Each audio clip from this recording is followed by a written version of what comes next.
Indian currency నోట్లపై ఉన్న ఫొటోస్ని ఎక్కడ నుంచి తీసుకున్నారో మీకు తెలుసా? 10 రూపాయల నోటు వెనుక ఉండేది ఒడిస్సాలోని ప్రసిద్ధి కోనార్క్ టెంపుల్ ఫోటో. ఈ టెంపుల్ని 13వ శతాబ్దానికి చెందిన గంగా రాజవంశానికి చెందిన నరసింహదేవర్ నిర్మించారు. 20 రూపాయల నోటు వెనుక ఉండేది మహారాష్ట్రలోని ఎల్లోరా కైవ్స్ ఫోటో. ఈ గుహను 8వ శతాబ్దంలో రాష్ట్ర ముఖ్యమైన రాజు కృష్ణ కాలంలో అయితే నిర్మించారు.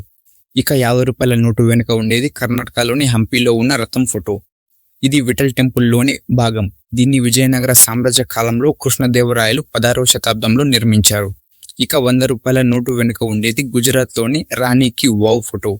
ఈ అద్భుతమైన బావిని 11వ శతాబ్దంలో నిర్మించారు. ఇక 200 నోటు వెనుక ఉండేది మధ్యప్రదేశ్లోని సంజీ స్తూప ఫోటో. ఈ స్తూపాన్ని మౌర్య సామ్రాజ్య చక్రవర్తి అశోక క్రీస్తుపూర్వం 3వ శతాబ్దంలో నిర్మించారు.